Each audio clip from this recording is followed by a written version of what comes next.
আমরা দুই ভাই দূর খাচ্ছি। এরপর যে আমার বড় ভাই আপনাদের সামনে কিছু আংশিক বক্তব্য রাখবেন, সবাই খুব খেয়াল করে শুনবেন। ভাইয়া কিছু বলো। আসসালামু আলাইকুম। আল্লাহর রহমতে ভালো আছি। আল্লাহ যেন সকল মুসলিম উম্মাকে এক করে দেয়। এই মুসলিম উম্মার খুবই দুর্দশা চলছে আজ। ফিলিস্তিনি মুসলমানরা মার খাচ্ছে, বিশ্বের আনাচে কানাচে যেদিকে তাকায় সেদিকে মুসলমানের কান্না। মুসলমান নিধনের যে একটা পাইতারা চলছে এই বিশ্ব জুড়ে, এজন্য আর থামছেই না। ইমাম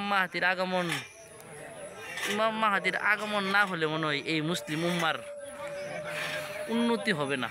বিশ্বের বড় বড় মুসলিম নেতারা দেখেও না দেখার ভান করে থাকছে। ইহুদি নাজারাদের পক্ষ নিয়ে একই সুরে সুর বিলাচ্ছে। এই উম্মা ইমাম মাহাতির অপেক্ষায় আছে।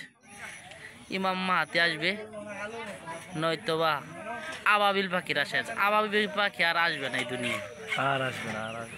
আবাবিল পাখির আশায় বসে আছে। আবাবিল পাখি পাথর নিক্ষেপ করবে, তাহলে এই উম্মার ঘুম ভাঙবে।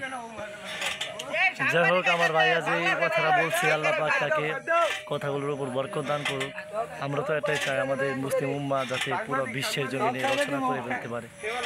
যাই হোক, আপনারা সবাই দোয়া করবেন আমাদের মুসলিম উম্মা যেন সবাই এক হয়।